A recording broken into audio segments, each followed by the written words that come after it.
Hello, everybody, and welcome back to MUP Halo, the only Halo show that will not shoot you in the back while you're trying to extract during Arc Raiders, or shoot you in the back while you're looking in a chair, like a locker, and you said, "Hey, friendly," and then you're like, and he puts a thumbs up, and you turn around, you look at something, and he shoots you in the back. I've been playing a lot of Arc Raiders lately. Anyway, my name is Wiki Dave, and with me as always is James005. How are you doing, James? Morning. I am unconscionably tired because it is very early in the morning here. Good morning.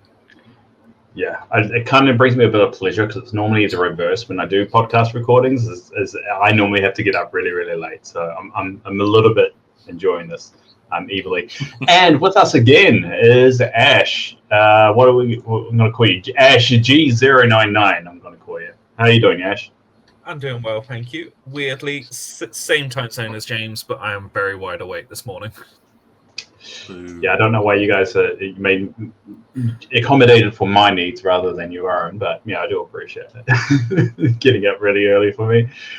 So yes, we haven't done an episode for about a month or two. I mean, normally we like to do episodes when there's something to talk about. If there's a bit of a news dump or anything like that, But at the moment, it's actually rather dry. I think the only news that we've had is the individual deer and deer and buck models that have been announced or released, because they announced separate ones for purchase. Is that right to say, boys? There's nothing else any other news that you guys are aware of? Only the changes to just the changes to model count, right? But in terms of anything kind of new product wise, no, this is it. Those are nice sculpts, right? I think those they look great. Yeah, I'm suspecting we're holding off on a lot of the what's next for Halo until the start of next year, considering right now Mantic's just swamped with their 4th edition release, which is quite a big release for them. It's something that's been in the making for a few years, and it makes sense to not stretch themselves too thin and not being able to give the right amount of love to these announcements. So we're really hoping for something to drop, and we have heard things through the grapevine of what possibly is coming up, but at the end of the day, it's all just rumors until it's actually announced. So really looking forward to what's happening. But in the meantime, what we're going to do is actually talk about how things are going at the moment, what we think of the new ODST drops, and just a few things that are going on. And actually, we'll actually start off with Ash. I understand that you recently had a tournament. Well, you ran the tournament, or you had a tournament? I ran the tournament. It was Winter 2025 at 225 points. Nice. And how did it go? So what's your overall kind of takeaways from it? It was a really fun event. Everyone completely enjoyed it. We had the extra 25 points that showed up different in a lot of lists, and people were building it a bit differently. Banish still weren't really brought that much, and I unfortunately didn't get to use my list because I wasn't up for running a buy when there's an even number of players, so I just stepped back. Didn't drop out. That's a sacrifice. Drop out in the morning.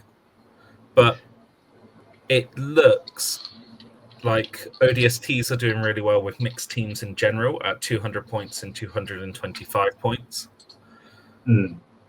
And pure teams aren't seen as much anymore. Interesting. So was this your first tournament since the ODST release, or how many tournaments into it are we for you? That is 2. One at Foxtrot, and then that one, and then there was another one up in Leeds that James ran as well. But I didn't get to go to that one. Yeah, so and 3 James, events into the UK. Sorry, go on. Yeah. So I was going to throw it to you. So what's your, what have you got so far? How many tournaments have you done with the ODSTs? So I've played 3, which is the 3 Ash mentioned. So I've had good success with mixed lists. I've taken at least one ODST in all of them. I think the main I think it's very difficult to fit everything you want to fit in a list and have 4 models with meaningful activations if you don't mix some ODSTs in the Spartans. You've sort of got to go. You kind of got to bring an ODST for the more, so you have more models with impactful activations. If you want to go 4 wide, if you want to go 3 wide, you can play all Spartans. But I think at 4 wide, it's quite tricky to get everything in that you want, or get the most effective activations in if you don't pack some ODSTs in, and they're great now. So I think that does help quite a bit. So actually going off that, I'm actually just trying to bring up the current rankings. I realized I buggered it up. But either way, James is on top. That's what I was trying to gotta highlight and make him feel really uncomfortable. James is number 1 on the rankings once again at the moment after three events, 3 podiums. So James, very good work there. Did you find your list, like, based off how your first event went with the ODSTs of this season and how it is now? Have you needed to change much in your build, or is it just something that you're really adjusting it to the tournament at hand? I mean, I always modify the list to what the event games are, right? So so I haven't played the same list twice yet at one of these events. I've had kind of 3. So I've had an ODST in each of my lists. I am learning kind of as I go. I think there's certainly more room to explore. And as the next, 2 of the events were 200 points. Ashes on Sunday was 225, so that added some elements. And then embarrassingly, Dave, stop putting the stats on screen. I just want to point out you haven't lost a game yet. Like, it's 12 wins to 0 losses, and you're having a pretty great streak right now. Yeah, I'm having a good streak, but we're 3 events in, so small sample size. But hey, if you go undefeated, we can just keep bragging about it. I mean, we all know this is all in fun and all that, and it's a lot of the time it's luck, and it's a lot of times it's sometimes just the dice rolled the right way. So take the celebration when we've got it. Oh, absolutely. There are definitely games in there I could have lost with dice, dice going very differently. I think just slightly differently in places. But I do think sort of I've kind of settled into kind of running 2 ODSTs, 2 Spartans. I've got to come up with a list in the next month for UKTC, which is 7 rounds. So that's going to be a bit more. That's going to be a bit more of a challenge in terms of what is the right combination of stuff to bring to that. 7 rounds. Is that new? I'm pretty sure they didn't do 7 last time, did they? They did for nationals, so if it's 2 days, they tend to do 7 rounds. So there's sort of 8 scenarios, so we'll probably play 1 of each of 7 of them. Fair enough. Yeah, interesting. So we might as well go into the news actually that we do have, and that's the change to the minimum model count. I guess, James, do you have a good way of explaining this? Because to be honest, I'm a little bit out of the loop on this one. Broadly, for the majority of games, it means you have to bring at least 3 models, right? So there are various point breaks at which time you have to bring a minimum number of models in organised play. I think unless you get to, I think at 250 you hit 4 models, but below that it's 3. Unless I think you get down to a very low number of points, in which case you probably, the game's in a weird balanced state anyway. What this really does is it prevents people bringing 2-man chief lists, which are unpleasant. Me and my practice partner, we must have ran 7 or 8 games into 2-man chief and just played to a basic standard of play. The list is it can mess up, lose a flag for 5 or 6, go down 5 or 6 points in the first round and still kind of comfortably win. That list is really, and it's just really unfun to play against. So it's great to see that that's gone, and it's a quick, reactive, reflexive change that's, balanced the meta before. I think that got out of hand, because I think if that was still around, I think you'd sort of have to play it in order to be competitive, and I don't think that's where we want to be. We're still seeing a good variation of lists showing up, different combinations of stuff, and I think it's much healthier for the game that we've got that. So it's nice to see that, and it's good to see that we're Mantic is still continuing to evolve the game. Yeah, which is really great to see. So I'll throw it to you, Ash, as well, because you noticed the decline in Chief and seeing Chief lists, as you said. Did you notice that in the tournament? In the tournament, we had a few Chief players, but they all did something different, which was nice to see. They all did something different in what way? So they all took a different combination of what they were taking with them. Paul, who came second, decided 2 Gungnares, which was absolutely brutal. But you still had a decent chance at scoring points because of how the new game modes work. And he couldn't just pass, and then just have the final activation. From the difference of Chief lists, people were taking 2 Gungnares, or they did a Brawler and a Svezda that didn't too bad, but it was a newer player, but still had Chief running around being a bit impossible to kill at one point. But James, how did you find as a player running a 225 list compared to 200 points? So it gave you more room to breathe, right? I think one of the things we said when we saw the balance patch originally was that I think one of the things it did through some of the inflation of costs of things that were quite good and not changing necessarily what was good, gave you less headroom in your list, right? We talked about moving grapples up from 3 points to 5 points meant that grapples were suddenly, you still need 2 grapples, right? So suddenly your list is just 4 points smaller. This kind of gave us headroom again. 225 was nice in the sense that it wasn't a point where I think, I've got to put another model in here, right? It gave us room for equipment, room for equipment, room for more items, room to play around a bit more with the kind of the models that you're able to take. So I found that really refreshing. It was interesting to see kind of lists open up because people could take some of the more expensive models as well if they wanted. I didn't think they had as many challenges getting the more expensive models in there, particularly some things like Dead Eyes that are actually probably a bit overcosted these days. Seeing them come back in was really nice, and so I think it opened up chances a lot. I'm generally a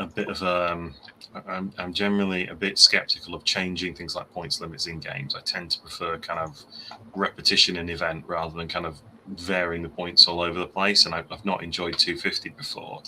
But these sort of 225, actually, that worked really well. It's something I'm looking forward to playing a bit more of. I was quite surprised. What did you see from a TO perspective, Ash? I saw a lot of people enjoyed their lists more. They liked the ability to be able to bring more weapons, and they all they didn't bring the same weapons that they would in 200 points. They went a bit out there and started to get different things, and they all started to use different equipment instead of all having the same ones. What was really nice to see as well from the Banished players was they took Atriox, who isn't really seen in 200-point lists, and he did cause issues for UNSC players. And especially given it's a kill mode, brute lists were a little bit harder to go up against and required a lot of force to get moved off the board. But everyone really enjoyed it. I've had a lot of feedback saying that players have enjoyed the 225 and the list building mechanics that it comes with compared to the 200. I think if you turn around to me and said we're playing every event 225 going forward, I'd be quite happy with that. Actually, I think I'd be. I think it solves for the points adjustment being inflationary, right? I think it just gives you that headroom over the inflationary points increase from last time. I mean that, or I think they could stand to shave a few points off a few things, but I think that it does really open it up. So I'm looking forward to doing a bit more at 225. I think that'd be really good. So this 225 starting to feel like a bit of a sweet spot of like the perfect amount. It felt better because you could do more list building, right? List building is fun, and it lets you do more of it. 200 is quite restrictive. In fact, I'm already looking at lists for UKTC in January, which is 200, and it's I used to be able to get all this stuff in, right? Like, what I mean? Sort of, it made me feel a bit better about windmill slamming a Spartan laser into my list as well at 225. I could just I'm having a Spartan laser. Well, I think that kind of rolls into how we think season 1 is going so far. So we're about a quarter way into it. I mean, season 1 started at the beginning of November. we are now middle December, but to be honest, everything's kind of rolling down because of the holiday period. We probably could, say most of the tournaments are kind of finished for the year. How we feel? How are we feeling right now? I guess we'll chuck it at you, Ash, because considering you're on the rules committee, you're probably hearing a lot more noise about how things are going more than anyone else. I think compared to Season 0, it's gone quite well, from what I am aware of at least. And it's just nice. It's a bit of a refresh. It's not constantly the same lists. Everyone has their own way of playing, and every list so far has been completely different from each other. Near enough, whether that's in what you take. So a lot of people are liking Buck, but then others are liking SPTs, and others are liking Bullfrogs from the ODST section. The MA40 Mark 7 just hasn't really been seen, bless him, as a model. I don't really think he was seen that much in the 225 lists either. But what has been interesting, Snapshot hasn't been as massive as an issue as what it was in Season 0. And the changes to Frag have led to some really funky happenings of saves of 5+ models making it and then being a real issue to go up against when they next activate. So that Frag change has actually gone down pretty well, because that was something that was probably one of the biggest changes last time, and we didn't really have a consensus of which way it was going to go, but it sounds anyway overall positive. Yeah, it has made Elites a very fun faction to play because they will evade from it if they manage to get more saves. And you really have to weigh up: do you shoot the Elite or do you leave them alone? Which a lot of people tend to leave them alone now, and that is not the best idea. Interesting. And then you're having those real heroic moments with ODSTs and Spartans who have those higher save profiles. I've even seen a CQB do it with its save of 6+ and managing to save away from the frag and not get pinned. That would have been a roll right there. Absolutely amazing, and shouted yes very quickly. You would do, yeah. It weirdly ups the value of the extra dice, orders dice. Like being able to slam. I had a key moment in my game of Extraction on Sunday where I was just able to sort of slam an extra 2 dice into my defense roll against a frag check and prevent a guy being displaced that way. So I think it kind of ups that value. You're seeing that more, which is good. You're also, I think, you're not wrong. The frag changes do make a lot of sense. I think partly it is also the increased cost of frag. I think there's an element of the cost increases have meant you can take less of it anyway, and then the changes make it a bit less reliable, which is good. Then we're seeing all sorts of different lists. I think that's really good. Like you say, we're seeing Buck with flamethrowers, we're seeing second lieutenants with Covenant carbines. It's a personal favourite of mine. I think the Bullfrog with a spanker is underplayed at the moment. I think a Bullfrog with a spanker for double kill points is really quite fun. And then the special purpose troopers are just absolute workhorses for the points. Like they will absolutely do great work for in a very, very cheap package if you need something. I'm never disappointed with how my 25-point special purpose trooper with a BR works. It's just fantastic. So I'm more of an observer than a player at the moment. So from what I'm observing, it feels like the ODSTs have really messed with the meta a lot more than any other release. Is that fair to say? Yeah. Yeah, this is the biggest release, biggest impact since War Games, right? I think everyone kind of accepts the Brutes have had very limited impact for a number of reasons, but the ODSTs are really good. I think when I'd initially, we initially came down, they're going to be quite impactful because they've got long range weapons, but they're a bit slow. I think the thing I'd missed was the ability to add dice to the hot drop check. So having missed that, actually taking that, I've been taking hot drop last couple of events. I didn't actually bring snapshot at the weekend, despite the 225 points. I just brought hot drop. It really allows the ODSTs to be proactive, and particularly if you bring like an extra D8 or you're utilising those D8, the extra D8 you can get off the orders dice to make your hot drop more consistent. those are, they can really get where they need to be. And quite often, just being able to drop a special purpose trooper behind and above somebody for sort of a sort of 7 dice optic shot into their back can be really brutal. So there's a lot, and hot dropping them onto flags early doors, all those things are really, they're really kind of come alive in those kind of lists. So it's great to see that opportunity. And I'll throw it to you, Ash, as well. Like how much has it kind of changed things, and especially from a rules point of view? Because this has changed quite a lot of the game's meta. How do you go from where do we go from here? Really, when you come to the next release, it's like how do you bring in something that's just as good to counter this to keep everything nice and balanced? So I'm sure it's going to be a bit of a challenge. It probably is a challenge, but we will manage it. The fun thing with Hot Drop as well, it has a chance to go wrong. And even when you throw in those extra dice, the likelihood of it going wrong is still quite decent in comparison. And when it goes wrong, like your ODST is literally just thrown out of that poor drop pod and pinned on the floor. And then you don't get to activate, your go is over. Which, if you do it at the beginning of the round, you're kind of okay. That initial hot drop straight into the game. But any other time, you're just going to waste a go. And that in itself balances itself. A lot of players have been using the extra D8 instead of an extra command dice to sort of a guarantee D8. But then those of us who play elites or Spartans are also using that as a defense roll because it plays a lot more into it. Yeah, it really opens up some play and counterplay that hot drop. Like you say, getting a hot drop wrong is devastating, right? But the risk reward does feel like it's in a sweet spot. It works enough of the time and fails enough of the time. It's in a nice kind of. It's like the kind of the frag, the shot 5 guys with frag. They're in a really nice sweet spot from how often does this work versus how often does this fail.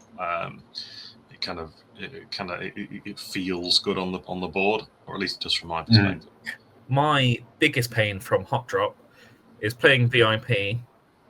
Obviously, I do not have enough models playing Banished to scout out and keep all of my little spawn zones free. So off comes an ODST Hot Drop, spawns straight into my spawn and shoots me straight in the back and kills my VIP turn 1. Which there was nothing I could do. I even used 3 extra D8s as a save roll and got nothing. There's some odd bits like that. Similarly, you get VIP is a bit dicey with ODSTs at times because if you get the VIP on the ODST, they are very easy to kill, even with 5 wounds. So it does cut both ways. But that kind of hot drop. There are other things you can do. If you're playing against ODSTs in a flag mission, in like Illusion, you need to leave someone on your flag to stop them hot dropping onto the flag. I was able to get a cheeky hot drop in that way in a game a week or 2 back. Like being able to utilize that kind of explosive amount of movement round 1 to, like say, either get a really good position or get a really good position. Or get that cheeky first shot in. It's fantastic from those. Well, as long as we're here talking about it, we might as well go through the review of the new scenarios, because now is a reasonably good time because we're just talking about Illusion, so that is the first one on the list. So I guess have both of you played Illusion in a tournament kind of scenario yet, or just you, James? Yes, we played it Sunday. I don't know if Ash's had a chance. It was one of the events, one of the rounds at Ash's event I think it was round 2 at Ash's event, Illusion. So, yeah. All right. So how did that go? So what's your rating on it? Start with you, James. What are we rating out of? What scale? We're making this up as we go along. So we'll go out of 5. I don't know. What do you want to? We go between 1 and 8. Because we run on D8s here, so let's go between 1 to 8. Yes, we've got a 1 to 8 scale. Base 8 scale. Okay. So I think this is one of the ones. I mean, I think it's a good scenario. It's one of the ones. It's very slow because you can't really shenanigans the flag very easily. It is quite slow, and I'm not a big fan of the invisibility and the illusion because I play a lot of optics. I think it can make stuff a bit difficult. It's also one of those maps where. But it does draw you in close, so it's good for melee characters. It's good for fast characters. It often descends into a kill game, so it's quite often it's like 2 flags and a lot of kills. Is the winner. So I think it's probably, if we're rating out 8, I'd probably mark this a 4. I think it's on the lower end for me, this one, but it's still a good mission, I would say. What do you reckon, Ash? All right. I enjoy it. ODSTs are a lot better for this game mode because you could hot drop on if no one's put anyone on that flag zone, and then try and run forward as quick as you can, and then hot drop again when you drop the flag and run forward. The nice thing about it is it does give you active camouflage, so if you in that middle zone, but it's kind of enticing very, very dangerous melee play. Because if you come up against people with swords and hammers in that zone, it's not really going to matter if you're camouflaged or not. They're just going to run into you and probably one-shot your model, unless you have a high health pool. But so what's your go ahead, sorry. Out of all of them, it's probably around a 4 or 5 out of 8 for me. It's not my favorite one. I prefer the other flag mode, which is Siege. All right, I'm gonna force a call. It's either a 4 or 5. Which one? Because one's high on the higher average and one's on the lower average. So, which one? We'll go with 4. 4 at 8. Fair. I'm gonna force this because this is a ridiculous point system. So might as well dive into it. All right. All right. So the next one we got is Husky Oddball, because Oddball has gone through a few renditions of Oddball over the time of the small window that Flashpoint's been alive. So we'll start with you this time, Ash. Husky Oddball, where do you rate it? I still like it. It's a bit different, but it just involves killing a lot more, and it's nicer. Husky It's Oddball, nicer. It's nicer. All right. It's Oddball nicer. is still a pain because usually if you go first, you're a bit more likely to win from what I've come across. But as long as you've got rapid fire or suppression, then that oddball will be dropped very quickly. So it sort of entices list building to at least include one rapid fire weapon, or to just outright kill a model and go full on lethal. Now, I mean, Oddball's gone through a few changes. I mean, we've had Oddball, then Oddball Reloaded, and now this Oddball. Would you say it's the best version of Oddball we got so far? I think so far. Yeah. It's building up on itself, and it plays nicer. But Oddball is one of those tricky game modes to get correct and to play. The best turd is still a turd. It's probably my kind of view. Like, it's sort of, is it the best it's ever been? Yes. Is it any good? No. I still actively dislike Oddball. You've never been a fan of it. Yeah. And this isn't Mantic's fault. This is the fault of any game mode where you have to run and grab a thing and run off with it. In any game with kind of the kind of movement tricks we have in Halo is inherently difficult to balance, right? This is I've seen this in so many different games. We've got a game mode like this. It is incredibly difficult to make a game mode like this work. I've not spent as much time with this version of Oddball, I should stress. I think the changes are all positive. I think by about version 200 of Oddball, we might have got there. I think, to be honest, the easier thing to do would probably be to scrap Oddball, or at least fundamentally rethink what it's doing. I can't remember if it was Ash, someone suggested to me a good idea might be having the ball spawn in a random location. I think that was my idea. Yeah, I mean, the problem is it's just running off and hiding with the thing, or running at people and getting melee kills with it is difficult. I think it would almost be better if this mission counted kills, because it's one of the few that doesn't. This is right down the bottom end for me. Point score. All right, we'll go for we'll go 2 out of 8 for me. This one. Sorry, Ash, I took your turn there, mate. I was going to go. And Ash, you're gonna have to. Well, what score are you gonna give it? 3. 3 out of 8. All right. I just don't like as an elite. Yeah. Yeah, at least just don't like oddball.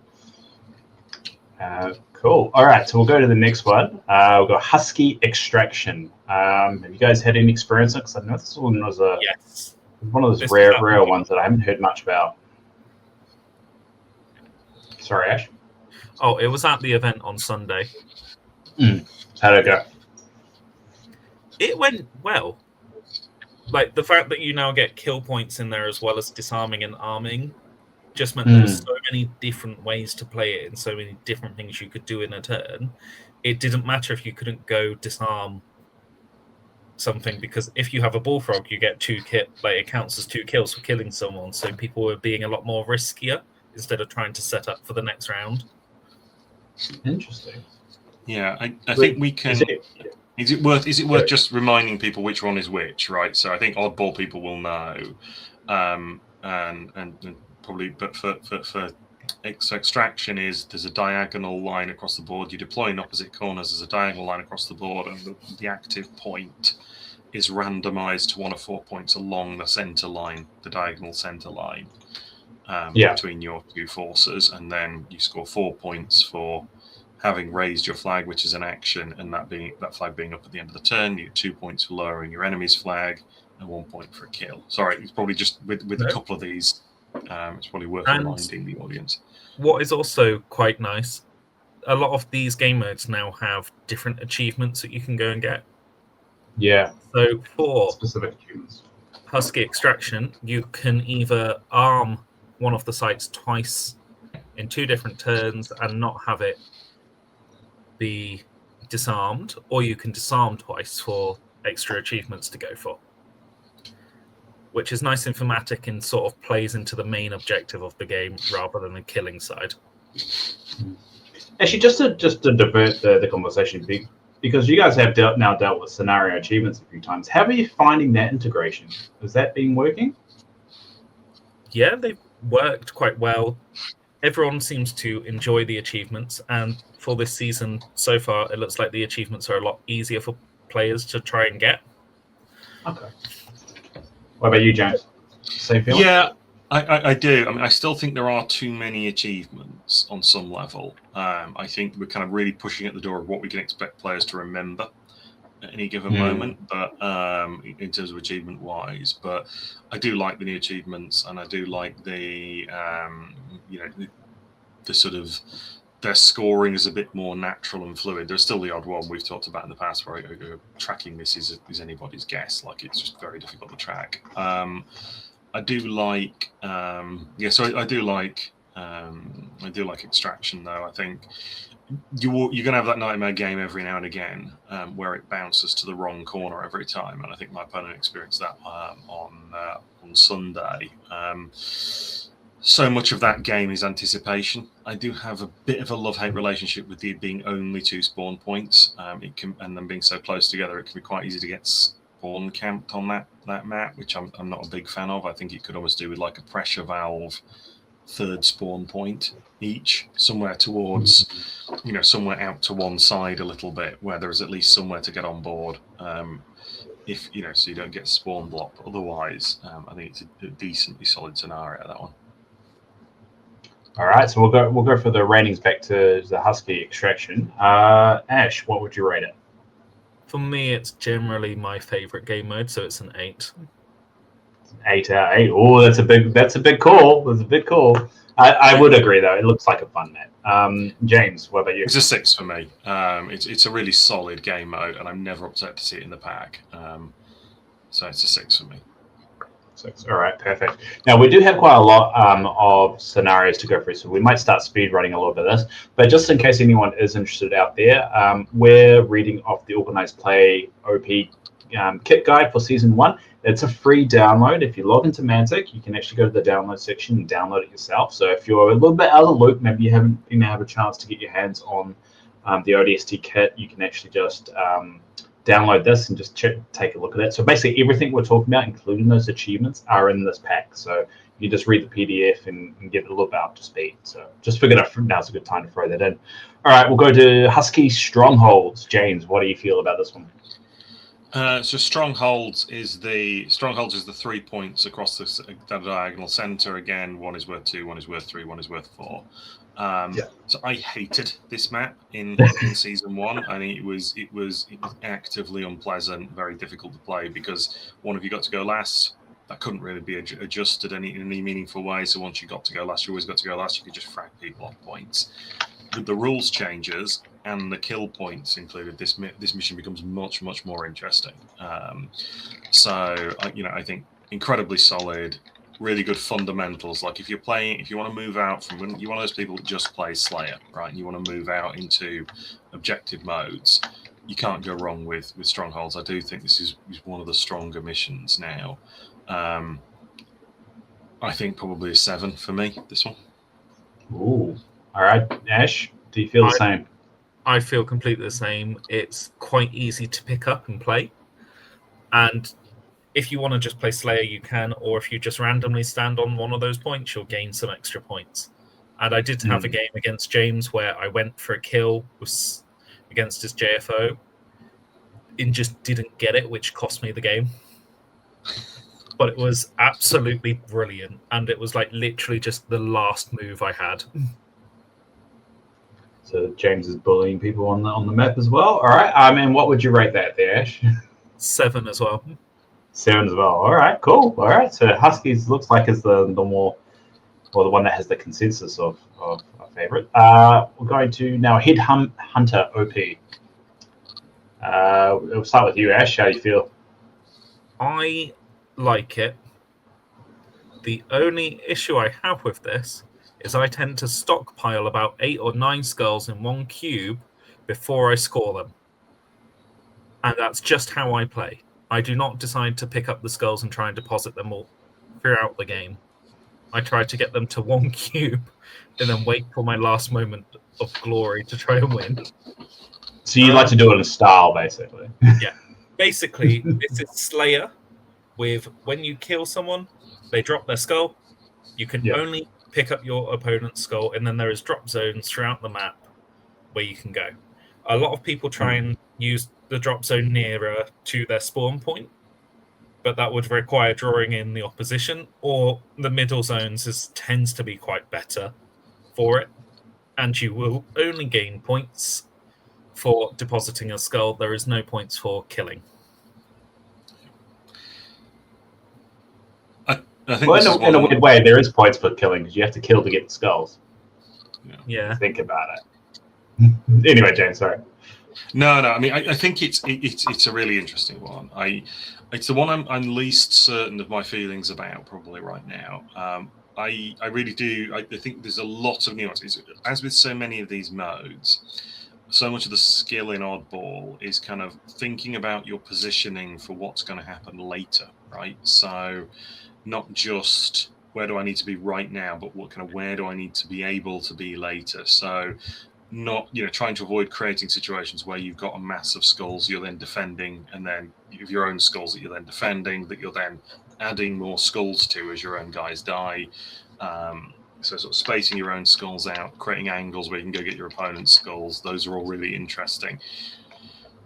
It can create a problem where you're sort of stuck on the outside of the map. And I had a bit of this in it was the last round game at the Ashes tournament.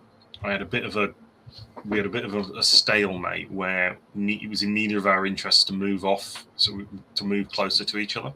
And we just sort of stood at the back, glaring at each other for a bit because there wasn't a way through. So there's no natural, if you run at your opponent, you're likely to get your skulls, you're going to give them skulls, right? So I think this isn't its final form as a mission. To be honest, I think it could probably stand to be 2 points for a skull and 1 point for a kill. I think you could just bring kills in, and it would be a better mode. But it's a really interesting game type. So I think it's this kind of diamond in the rough. I think in the next in season 2, I think this will have a change to it, and it'll get really, really sing as a scenario. But I don't think it's much like Stronghold. I just don't think it's quite there yet. So for me, Yeah. probably a 5, I think, right now. 5 out. And what about you, Ash? I would The go rating, that is. because I like it for my play style, which is just go in all guns blazing and hope for the best. So what number was that? Sorry, I think I missed that. 6. 6 out of 8. All right, cool. I mean, overall, it looks like so far the majority of ones that you like, with the exception of the ones earlier.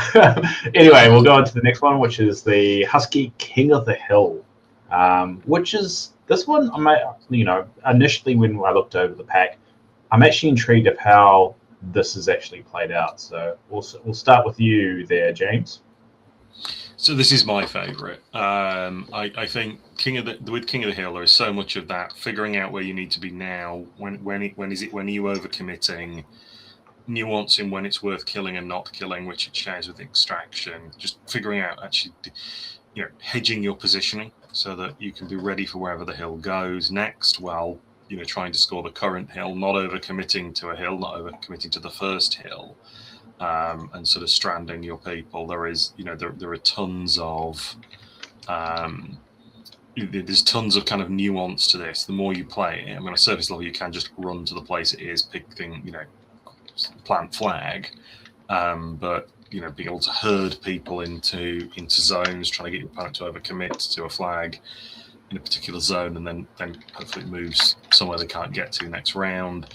Just a lot of skill expression in this one, and it's not always obvious where that is. So I do really like King of the Hill, and it's a classic Halo game mode. So ticks all the boxes for me. It's a solid 8. This one. 8 and 8. All right, Ash, how do you feel the same? I do. Like, this game mode from Season 0 was absolutely brilliant to play, and I've had so many times where you've just made it on that last round and managed to knock someone out of the cube and just claim that place. And with the inclusion of ODSTs and all of the changes, especially with that little helmet where you can now choose to go first or second, this game mode really enjoys all of the changes that have happened and everything that's come to it. And the fact that you've got kill points on top of scoring just helps balance it a little bit if you're not able to get across. But I would agree with James, it is definitely an 8. 8. Nice. I like that.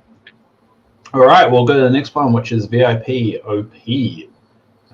This is the classic VIP that you would get from Halo. So, Ash, we'll start with you. What's your experience with it? So this is the game mode where you have a bigger spawn area, and then at the beginning of the game, after you have placed everyone, you roll a random D8 usually and number your people, and you just go round and you select a random VIP that gets an extra health pool, which can be useful because it's +2. If you've got a health pack on that model, brilliant. If you haven't, good luck.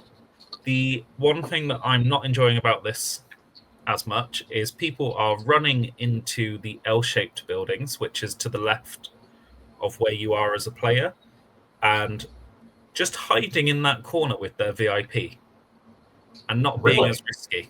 They're just playing very defensive, which doesn't work that well and just doesn't feel rewarding when you play the game. It probably slows down the game too, quite dramatically. Yeah. But luckily I tend to take grenades and frag weapons, so I don't really care too much if they go run in a corner. You just nuke them with grenades, right? I do like the fact that you are literally just designated to kill one model. And you don't necessarily have to worry about the rest unless they are being a real pain for you as a player. Yeah. But I would say you just see everything out of it, yeah. Because of the people running into a corner, I would probably give it about a 5 out of 8. It would have been higher, but people have just been playing it very defensively instead of aggressively, which is what this season is supposed to be from being Husky. Yeah, fair enough. James, do you feel the same? I'd echo some of those sentiments. I think yes. I mean, I think there's something in this mode with there's something in the mode. There's elements of it that I like, right? Because it's the only mode that can't give you kill points for some models. It just it brings back some of that season 0 kind of raw kind of choke the zone with bodies play. I'm sort of. Yeah, I think part of it as well for me is the randomization of who the VIP is round 1 can make like a massive difference, right? Like landing on an ODST or a Gungnir is such a vastly different experience. It landing on an ODST or Master Chief, right, will just make a material difference to kind of the game mode and the gameplay.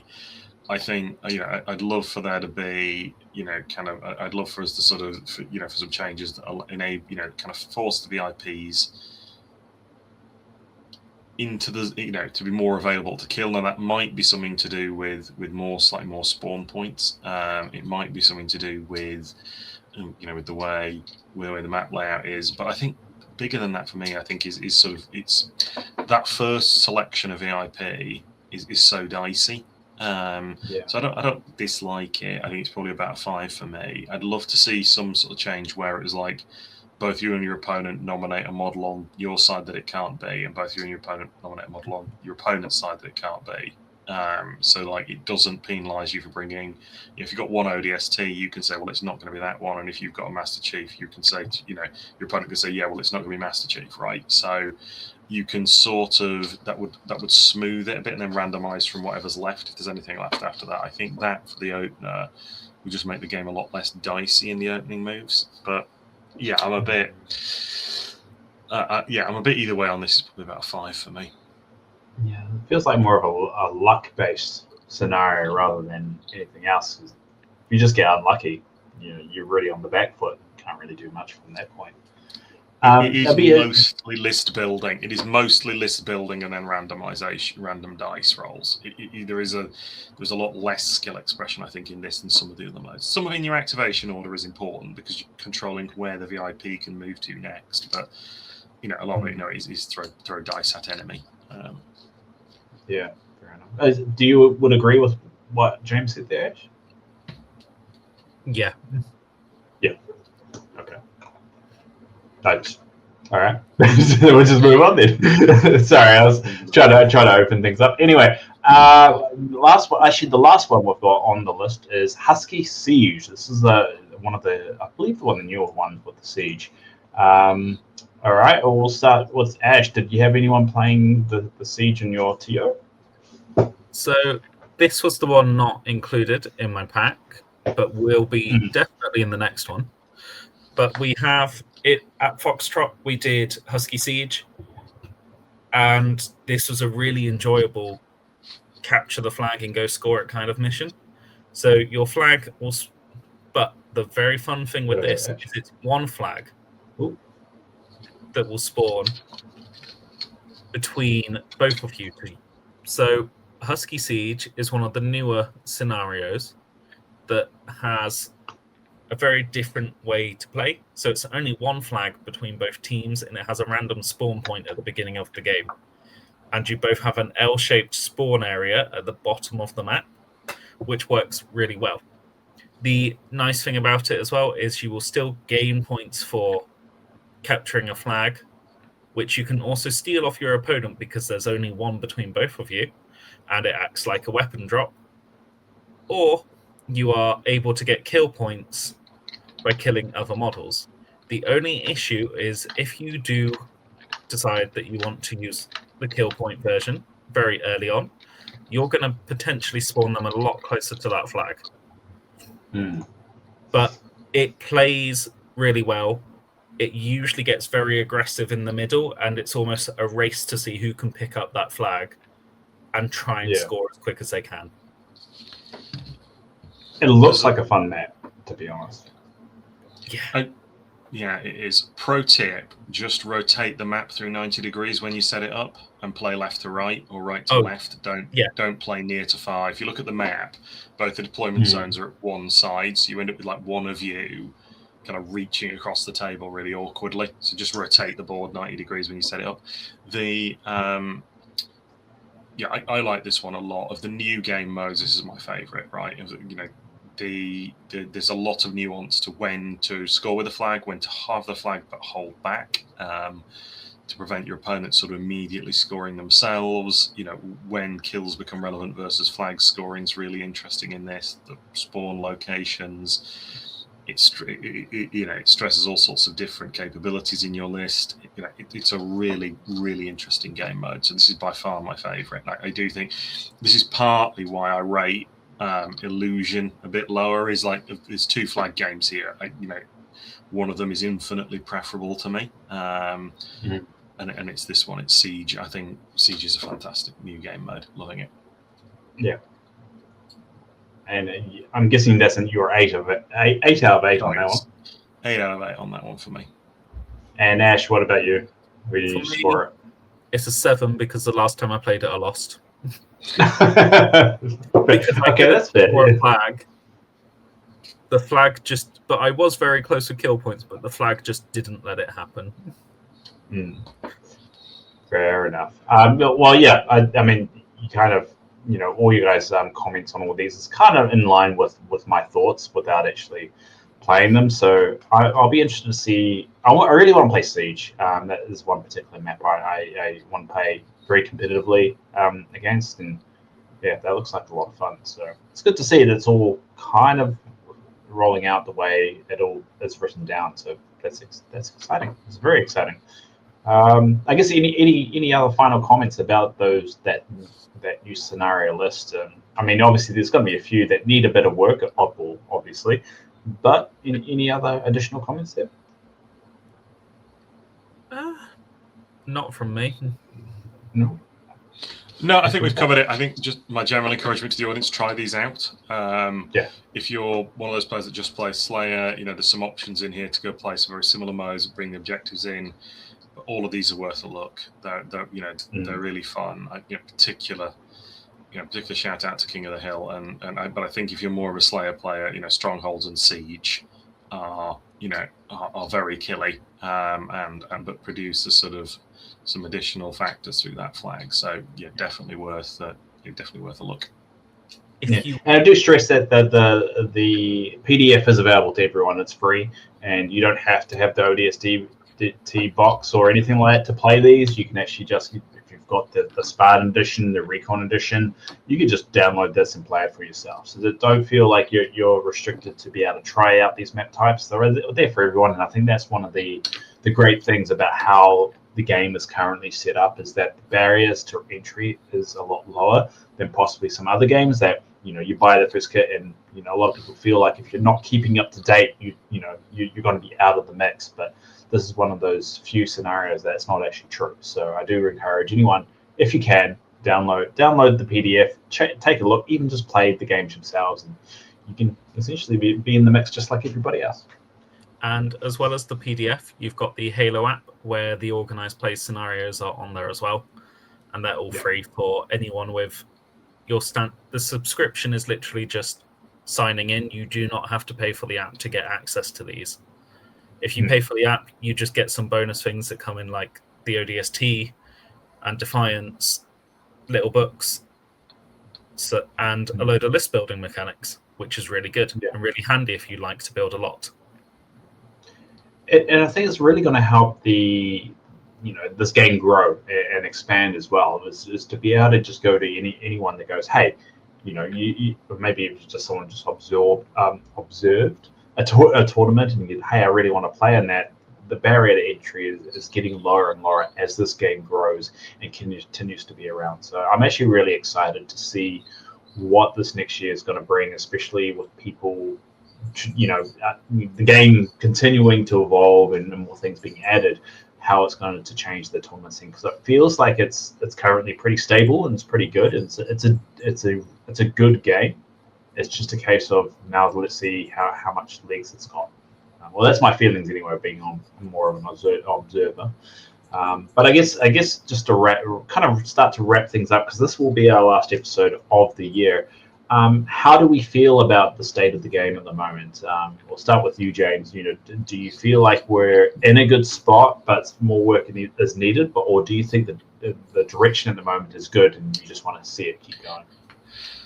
So, I mean, I think, yeah, really, really in a positive place. You know, the new game modes, are fun. You know, the new season has started well. You know, looking forward to more content, but that's always the case. I think the main thing for me, are things we retrod, and I do think sort of balance between the Banished and the Spartans still needs some work. But you know, we know they're iterating. We know we'll get there. Otherwise, I think, you know, a really fantastic start to the season, and you know, it's great to see people with different ideas and different lists surfacing. I'm really looking forward to January and the 2-day at UKTC. And Ash, same question to you. What do you feel, or how do you feel the game is? I feel it's a lot better than what Season 0 was, just by giving those extra bits about killing and making it a little bit easier to win games. And people seem to have got the hand of the game modes a lot easier and quicker than they did. And that's probably because they've been playing for quite a while and have picked up their own play styles. But Season 1 so far has seen a lot of different play styles in comparison to Season 0. And it's nice that all lists have been different. And no one's really found the ultimate niche meta, because one meta is going to be better than another one at certain game modes than the others. And everyone gets to play to how they like to play. So do you feel the diversity of play styles is starting to come into the game now? There has been a lot more diversity so far, and we'll probably see it at UKTC in January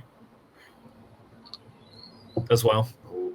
Yeah, I think that's really exciting, especially how, if this is what they've got from ODST, you know, there have been hints of Noble Team, there's hints of Grunts coming along. How's all this going to kind of mesh with, you know, how things are going? I'm really excited for what's to come, and I'm really excited to hear really James and Ash's feelings on how this evolves, especially how that definitely, like, Ash is into the rules and the rules committee, and James is one of the top players. Whether he stays at the top or not, I'm going to brag about how top he is until he's not, whether he likes it or not. So it's going to be really cool over the next year. And yeah, I'm really excited to see where the game goes. Unfortunately, I'm in a particular area that doesn't have a bit of a competitive scene, so I'm sadly more of a viewer. I've recently got all my deluxe mats in, so I'm ready to go if I ever can convince someone other than my girlfriend to play with me. But ultimately, I just want to say thank you to everyone over the last year of listening to Halo. James mentions that some people in real life do actually listen, so it's good to hear that there are some people out there, because I'm kind of in this little void, and with my particular house scenario, I don't get to go out a lot. So just knowing that this is helping somebody and keeping the game alive has been a great experience for myself, and I'm really, really glad that, you know, the game is in its current state, and yeah, I'm just really glad where it's going for me personally. But I guess that's the last part of the year, so we'll kind of sign off to wish everybody a Merry Christmas. This will come out a few days before Christmas, this particular episode, and I just want to give a shout out to everyone out there. And if you are struggling a little bit, because this is around about that time of year where there's a lot of pressure, and I definitely feel that, just know that, you know, there's a reason why we have this hobby, is a way of communicating, getting in touch with people. So make sure you reach out and bug someone's ear if you need to talk. But I'll leave the final words to Ash and James. Starting with Ash, any last words you want to give to everyone for the year? Enjoy the holiday period if you can, and just remember that it's you. If you need to take a break away from family because they're getting too much and you just want to go to your room and chill out, you could always paint models like I used to, or just hop onto an Xbox and play with friends, and just reach out to people. People will be there. You've just got to take that first initial step that is usually quite hard, and just reach out. But enjoy the holiday period, and we'll see you back in January. Nice. And James, yeah, I'll just echo those sentiments. Enjoy the holiday period, and look after yourselves and each other, and we'll see you all in the new year for more exciting Halo. Yeah, And make sure you join our Discord and have a chat. We are always going to be reaching out for comments and so forth. I just realized there were some comments, but I think this is a lovely enough note to leave it there. So we'll bring them up in the next episode. But yeah, really do appreciate everyone. And until next time, everyone, have a good one. See ya. Bye. Bye-bye.